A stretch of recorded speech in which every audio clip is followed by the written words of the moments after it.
السلام علیکم سامعین. پاکستان کے سب سے بڑے میڈیا گروپ جنگ، دی نیوز اور جیو ٹی وی کے زیر اہتمام شائع ہونے والے اخبار جنگ کے معروف کالم نگار جناب ارشاد بھٹی کے کالم اعمال نامہ کے سلسلے کا آج کا کالم پیش خدمت ہے. سب مایا ہے. قرآن پاک میں ہے کہ جھوٹوں پر اللہ کی لعنت ہے.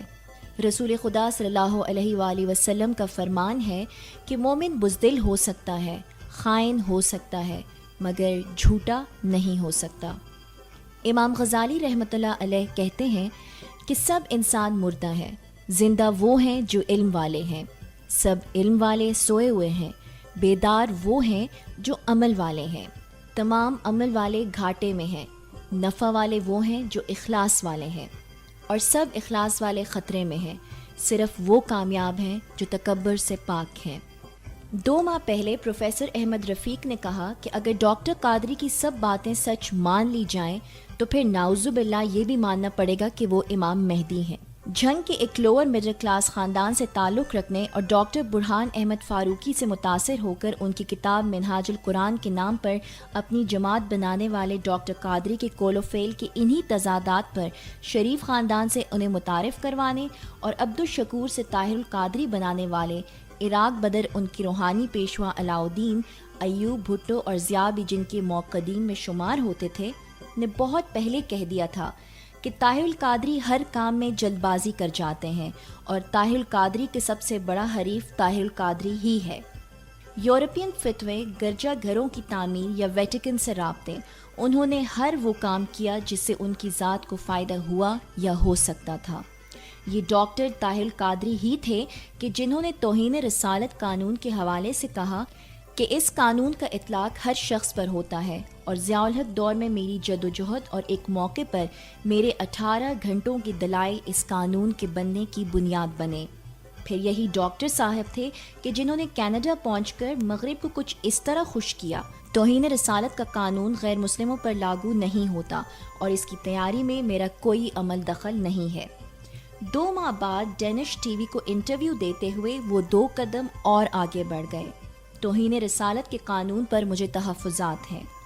ایک بار فرمایا، رسول پاک صلی اللہ علیہ وآلہ وسلم میرے خواب میں آئے اور انہوں نے مجھے کہا کہ طاہر، میں پاکستان میں تمہارا مہمان بننا چاہتا ہوں، لہٰذا میرے تمام انتظامات تم کرو.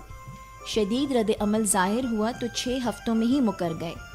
لندن میں تقریر کرتے ہوئے فرمایا کہ میں نے عالم رویا نیند خواب میں امام ابو حنیفہ سے 15 سے 20 سال تک تعلیم حاصل کی. چند ماہ بعد حیدرآباد میں تقریر کرتے ہوئے یہ مدت 9 سال کر دی، اور پھر پارلیمنٹ ہاؤس کے سامنے دھرنے سے خطاب کرتے ہوئے کہنے لگے، میں گزشتہ 35 برسوں سے فجر کی نماز عشاء کی وضو سے پڑھ رہا ہوں. اگر یہ مان لیا جائے تو اس کا مطلب یہ ہوا کہ وہ ساری رات سونے کی بجائے عبادت کرتے رہتے تھے. اب اگر وہ سوتے نہیں تھے تو پھر خواب میں امام ابو حنیفہ سے تعلیم کہاں اور کیسے حاصل کر لی، اور اگر سوتے تھے تو پھر فجر کی نماز عشاء کی وضو سے کیسے پڑھی، کیونکہ سونے سے تو وضو ہی نہیں رہتا. پھر دھرنے کی تقریروں میں آپ کا یہ کہنا کہ یہ پارلیمنٹ جعلی ہے اور یہ نظام باطل ہے، لیکن پھر خود ہی اس انتخابی نظام کا حصہ بننے کا اعلان فرما دیا. پھر فرمایا کہ وزیراعظم سمیت سب کو جیلوں میں بھجوا کر واپس جائیں گے، مگر 1 ماہ بعد ہی اپنے مقدموں پر ڈیل کر کے چلتے بنے. ہم کفن پہنیں گے یا یہ نظام، اور دھرنے والوں، اگر مقاصد کے حصول سے پہلے میں بھی واپس چلا جاؤں تو مجھے بھی شہید کر دینا. یہ تو صرف چند مثالیں ہیں. آپ نے تو جوش خطابت اور ذاتی شہرت کے لیے اتنے یو ٹرن لیے کہ خدا کی پناہ. 1.5 ماہ پہلے میں نے ٹیلی فون پر حال احوال پوچھنے کے بعد کہا کہ ڈاکٹر صاحب، امام خمینی بننے کا شوق ابھی بھی ہے یا اب کچھ اور بننے کا ارادہ ہے؟ قسطوں میں ہنسنے کے بعد کہنے لگے کہ تمہیں ایک واقعہ سناتا ہوں. یہ تب کی بات ہے کہ جب نواز شریف پہلی بار وزیر اعلیٰ پنجاب بنے تھے. ایک دن میں منہاج القرآن کے اپنے دفتر میں بیٹھا ہوا تھا کہ بتایا گیا کہ نواز شریف ملنے آ رہے ہیں. تقریباً آدھے گھنٹے بعد اکیلے نواز شریف سیدھے میرے کمرے میں آئے، دروازہ بند کر کے اندر سے کنڈی لگائی اور پھر میرے سامنے کھڑے ہو کر انتہائی سنجیدگی سے بولے، ڈاکٹر صاحب سچ سچ بتائیں کہ کہیں آپ امام مہدی تو نہیں ہیں؟ نہیں، بالکل نہیں.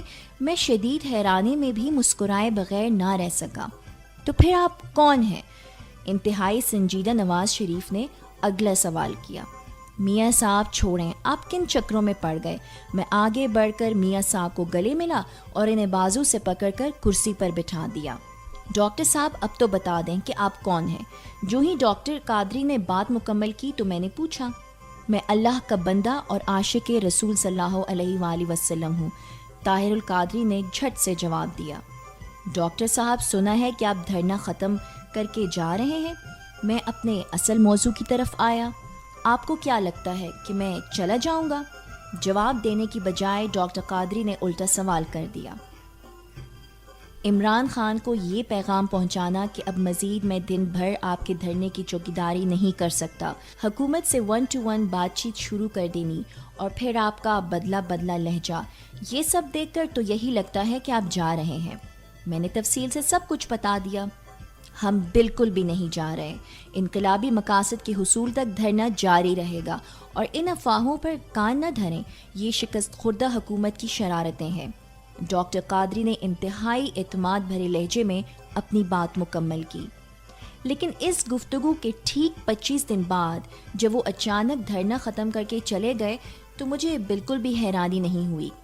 ہاں، البتہ چند دن قبل کینیڈا کے خوشگوار موسم اور پرسکون ماحول میں کمال اطمینان سے برگر کھاتے طاہر القادری کو دیکھا تو مجھے 10 سالہ شازیہ ضرور یاد آئی، جس کی ماں سانحہ ماڈل ٹاؤن میں پولیس گردی کا شکار ہوئی، اور جو سب سے ایک سوال ہی پوچھتی ہے کہ میری ماں کا کیا قصور تھا۔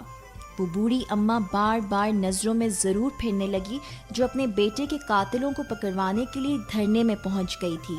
مظفر گڑھ کا وہ خاندان ذہن میں ضرور آ گیا جن کی خواتین وڈیروں کے ہاتھوں عزتیں لٹوانے کے بعد ڈاکٹر صاحب کو مسیحا سمجھ بیٹھی تھیں، اور پھر سانحہ ماڈل ٹاؤن کے 14 مقتولین اور ان کے لواحقین، 31 اگست کو وزیراعظم ہاؤس کے سامنے مرنے والے 3 افراد اور ان کے عزیز و اقارب، جیلوں، حوالاتوں اور ہسپتالوں میں رسوا ہوتے سینکڑوں بے کس و بے بس اور لاچار انقلابی دھرنے والے، اور مہینوں بھوک پیاس برداشت کر کے بے یار و مددگار گھروں سے دور برستی بارشوں اور چلچلاتی دھوپوں میں بیٹھے رہے وہ ہزاروں لوگ جو ڈاکٹر طاہر القادری کے خود ساختہ انقلاب کی بھین چڑھ گئے، ان کی لچھے دار تقریروں، مذہبی دل فریبیوں اور چرب زبانی کی نظر ہو گئے۔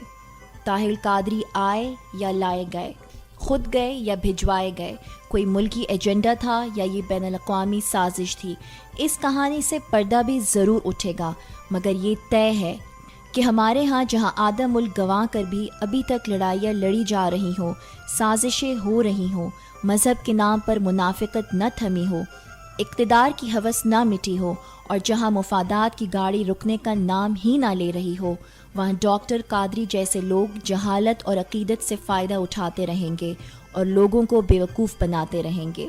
جہاں 67 سالوں بعد بھی معذور جمہوریت بے ساکھیوں پر ہو، اور جہاں 6 سالہ بچی کی عزت اور 70 سالہ عیدی کا گھر تک محفوظ نہ ہو، وہاں کرتب باز، مداری اور سرکسی جوکر کبھی بے روزگار نہیں ہوں گے۔